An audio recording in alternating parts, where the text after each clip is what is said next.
ഗായത്രി അമ്മയ്ക്ക് മാത്രമല്ല, ചെറിയമ്മയ്ക്കും ഗാർഗിക്കും അച്ഛമ്മയ്ക്കും ആർക്കും ആ ജാസ്മിനെ അത്ര ഇഷ്ടമായിട്ടൊന്നുമില്ല.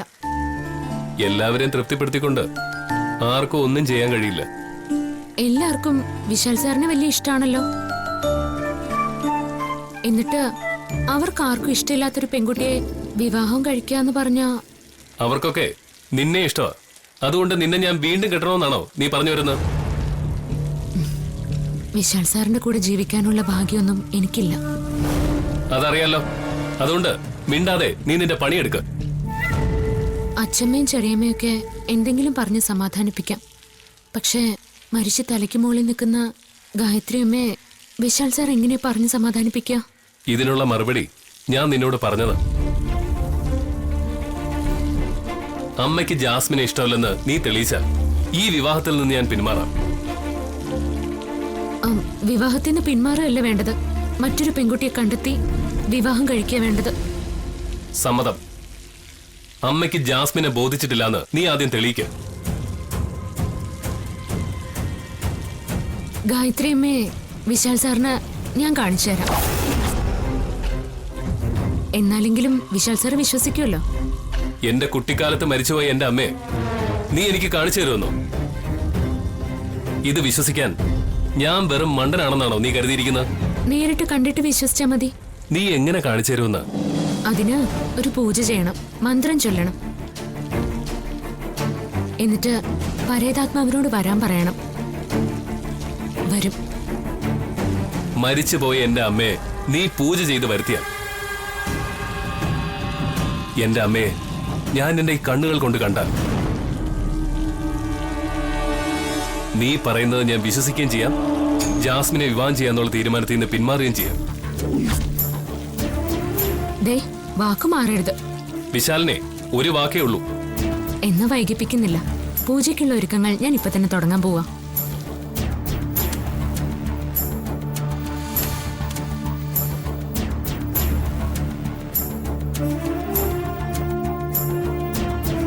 പൂജ ചെയ്ത മരിച്ചു പോയൊരു വരുവത്രേ. അങ്ങനെയാണെങ്കിൽ കൊല്ലപ്പെട്ടവരെയൊക്കെ വിളിച്ചു വരുത്തി കൊന്നതാരാണെന്ന് ചോദിച്ചാൽ പോരെ? പോലീസിന്റെ പണി കുറഞ്ഞില്ലേ? അന്ധവിശ്വാസം തലയിൽ കയറി കൂടിയ പിന്നെ പറഞ്ഞിട്ട് കാര്യമില്ല.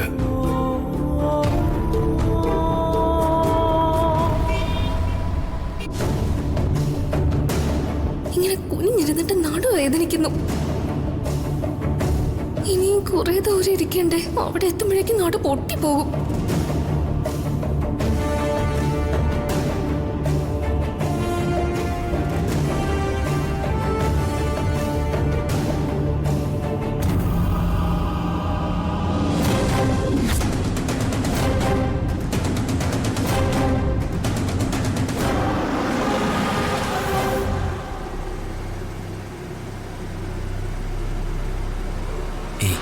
തോന്നിയതായിരിക്കും.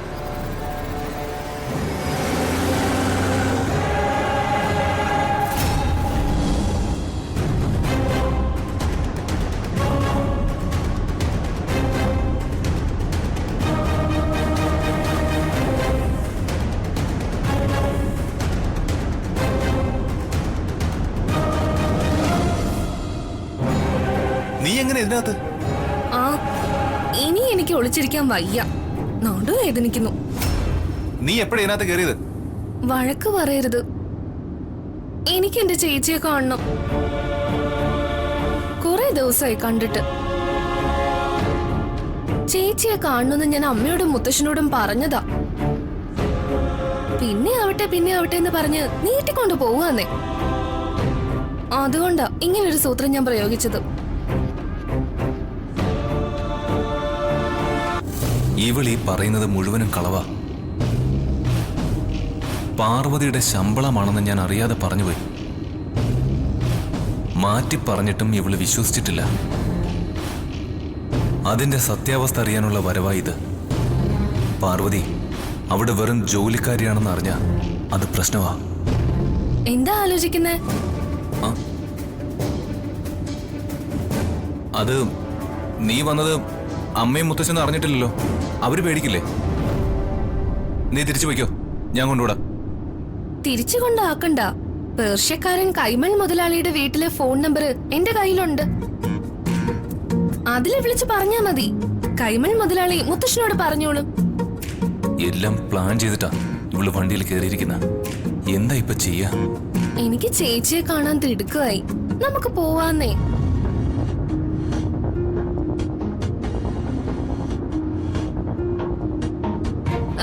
വണ്ടി ഒന്ന് നിർത്തൂ.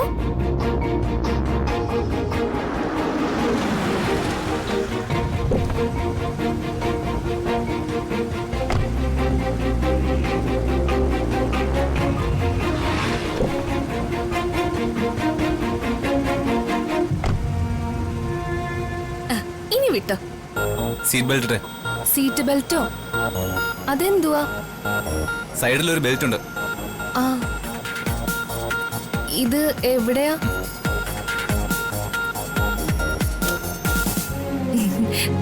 ഇനി പോ.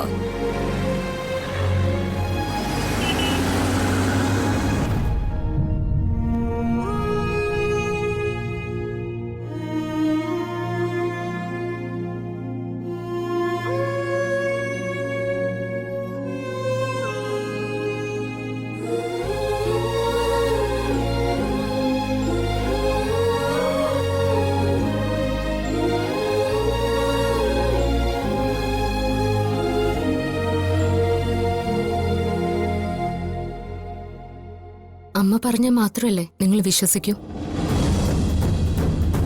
അമ്മ തന്നെ നിങ്ങളോടത് പറയും.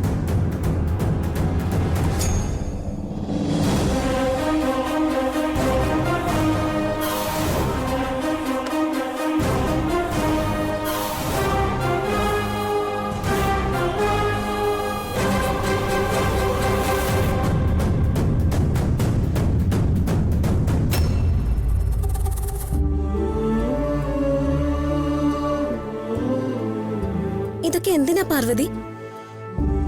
ഇവിടെ ഇപ്പോ ആരൊക്കെയുണ്ട് ഗാർഗി? പറയ. അതിപ്പോ നമ്മളൊക്കെ തന്നെ.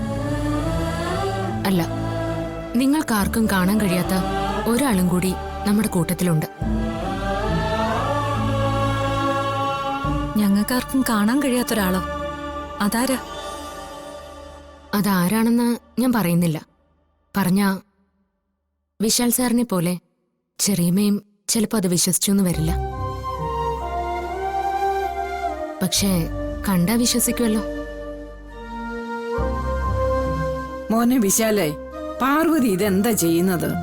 മരിച്ചുപോയ എന്റെ അമ്മ ഇവിടെ നിൽപ്പുണ്ടെന്നാ പാർവതി പറയുന്നത്. ഗായത്രി ഇവിടെ ഉണ്ടെന്നോ? എവിടെ? അച്ചമ്മയ്ക്ക് കാണാൻ കഴിയില്ല. അച്ചമ്മ മഷിനോട്ടോന്ന് കേട്ടിട്ടില്ലേ? അതാ ഞാനിവിടെ ചെയ്യാൻ പോകുന്നത്. മഷി പുരട്ടി നല്ലവണ്ണം പ്രാർത്ഥിക്കണം. ആ പ്രാർത്ഥന കേട്ട ആത്മാവിനെ ദാ ഈ കണ്ണാടിയിൽ വരുത്താൻ കഴിയും. വരലക്ഷ്മി പൂജയില് ദേവിയുടെ പ്രതിബിംബം കൊണ്ടുവന്നത് പോലെ ഇവൾ ഈ പൂജയിലും കണ്ണാടിയിൽ കൊണ്ടുവരാൻ നോക്കാം. ചേച്ചി, അത് നമുക്കുള്ളൊരു പണിയാണല്ലോ.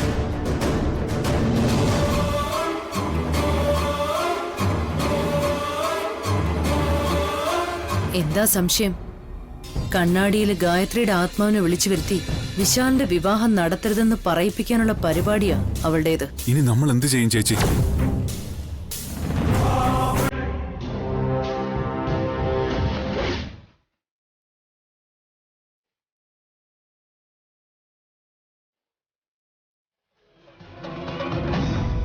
അതിനെന്തിനാ പേടിക്കുന്നേ? ആത്മാവിനെ വിളിച്ചൊരുത്തു അത്രേ. അതൊക്കെ നടക്കുന്ന കാര്യമാണ്. നടന്നാലോ? ചേച്ചി, ഒരു ഭാഗ്യപരീക്ഷണത്തിന് നിൽക്കണ്ട. അവളെ തടയണം.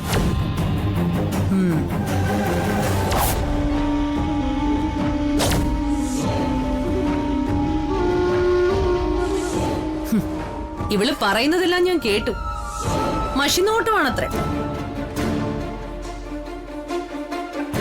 കുഗ്രാമത്തിൽ ജനിച്ചു വളർന്നവളുടെ ഓരോരോ കോപ്രായങ്ങള്. ഇതിനൊക്കെ നിന്നു കൊടുക്കാൻ നാണോ ആവില്ലേ നിങ്ങൾക്കാർക്കും? പ്രഭാവതി, ഒന്ന് പരീക്ഷിക്കുന്നതിൽ എന്താ തെറ്റ്? ഒരു തെറ്റുമില്ല. മഷിനോട്ടം മാത്രം ആക്കണ്ട, ചാത്തൻ സേവയും കൂടോത്രം ഒക്കെ അയക്കോ. ആർക്കും ഇവിടെ വേറെ പണിയൊന്നും ഇല്ലല്ലോ. വിശാലൻ, നിനക്കെങ്കിലും അറിവും പഠിപ്പും ലോകവിവരവും ഒക്കെ ഉണ്ടെന്നാ ഞാൻ കരുതിയത്. ഇതൊന്നും ഈ വീട്ടിൽ പറ്റില്ലാന്ന് നീ എങ്കിലും ഇവളോടൊന്നും പറയേ. ഇവള് ഈ ചെയ്യുന്നത് എന്റെ ബുദ്ധിക്ക് നിരക്കുന്നല്ലമ്മേ. പക്ഷേ കണ്ണു അടച്ച് തള്ളിക്കളയുന്നതിനേക്കാൾ നല്ലത് ഒന്ന് പരീക്ഷിക്കുന്നതല്ലേ. ഇവള് ശ്രമിക്കട്ടെ. മരിച്ചുപോയി എന്റെ അമ്മയെ കാണിച്ചു തരാന്നാ പറഞ്ഞിരിക്കുന്നത്. നമുക്കൊന്ന് നോക്കാമല്ലോ.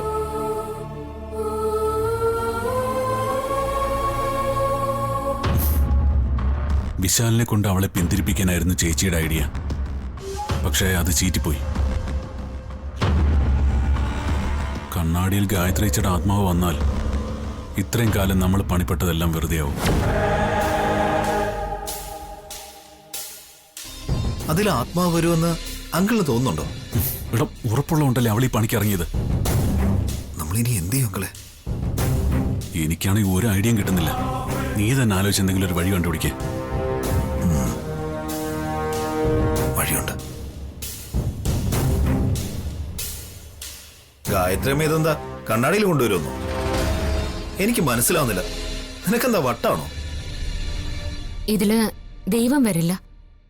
പക്ഷേ നിങ്ങളെല്ലാം കാണാൻ ഒത്തിരി ആഗ്രഹിക്കുന്ന ഗായത്രിയമ്മ വരും. മുത്തശ്ശൻ പറഞ്ഞു തന്ന പോലെ അഞ്ജനക്കല്ലിൽ ചാലിച്ച മഷി വെറ്റിലയിൽ പുരട്ടി മനമുരുകി മറ്റാർക്കും അറിയാത്ത മുത്തശ്ശൻ എന്നെ പഠിപ്പിച്ച ആ മന്ത്രം മനസ്സിൽ ഉരുവിട്ട് മനമുരുകി പ്രാർത്ഥിച്ച ഗായത്രിയമ്മ വരും.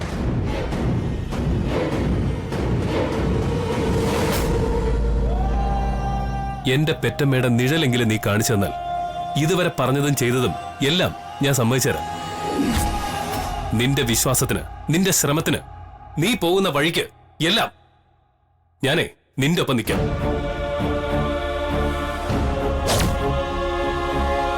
എടാ വിശാലെ, എടാ നീ നിന്റെ അമ്മയെ കാണാൻ പോകുന്നില്ലെന്ന് മാത്രമല്ല, മറിച്ച് ഇവള് പറയുന്ന പോലെ പോയാ നിന്റെ ജീവൻ അപകടത്തിലാവും. ഓരോ അന്ധവിശ്വാസങ്ങളും കൊണ്ട് ഇറങ്ങിയിരിക്കുക. ഇതിലൊന്നും ഞാൻ വിശ്വസിക്കുന്നില്ല. ഓരോരോ പേക്കൂത്തുകൾ.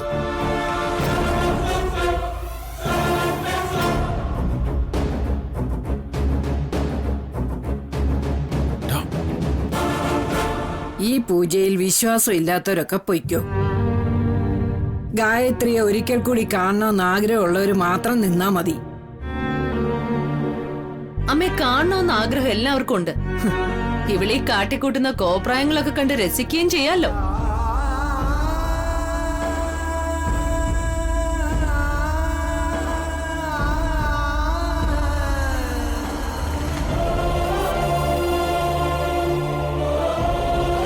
ഗാർഗി, സഹായിക്കേ.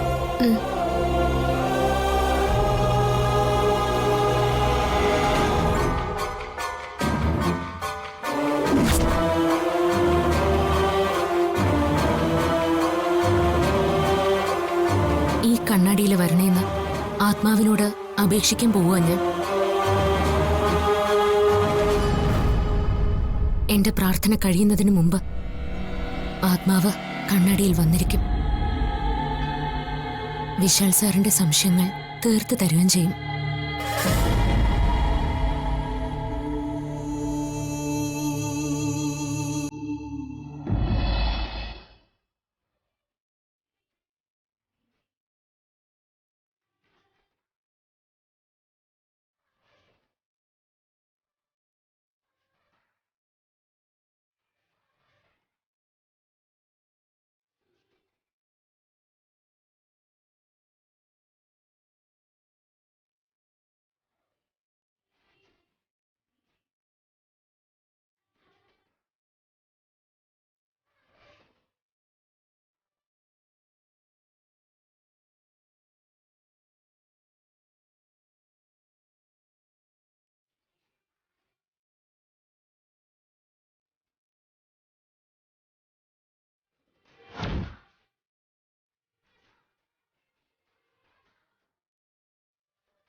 ഉദയണ്ണൂരമ്മ,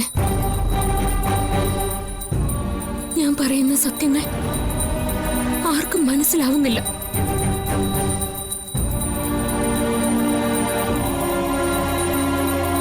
വിശാൽ സാറ് എന്നെ സംശയിക്കുന്നു. എല്ലാവരും സംശയിക്കുന്നു. എന്നിലെ ഇരുട്ട് മാറ്റി എന്റെ ജീവിതത്തിൽ വെളിച്ചം പകർന്നു തന്നത് ഗായത്രി അമ്മയോ? ആ അമ്മയെ ഏറെ സ്നേഹിക്കുന്ന മകന് ഒന്ന് കാണാൻ കഴിഞ്ഞ ഈ വീടിന്റെ എല്ലാ കുഴപ്പങ്ങളും തീർന്ന് എല്ലാവർക്കും സമാധാനം കിട്ടും. അനുഗ്രഹിക്കണേ ദേവി, കനിവേകണേ ദേവി.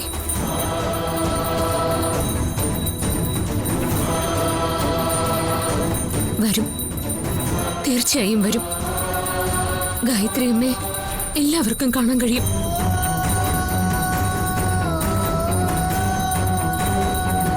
ദൈവാനുഗ്രഹം എന്ന ഒന്ന്, നമ്മുടെ വിശ്വാസം എന്ന ഒന്ന്, അതിന്റെ ശക്തി എന്താണെന്ന് തെളിയുന്ന ദിവസമായിന്ന്.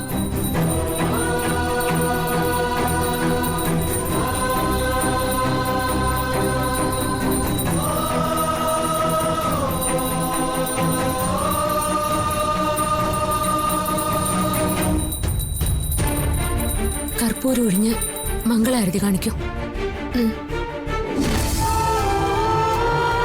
ഈ മംഗളാരതി തൊട്ടൊഴിയുന്നതിനായി, നമ്മളെ വന്ന് കാണുന്നതിനായും, നമ്മളെല്ലാവരും ഗായത്രി അമ്മയെ കാണുന്നതിനായും ഇപ്പോ ഇവിടെ ഗായത്രി അമ്മ തീർച്ചയായിട്ടും വരും.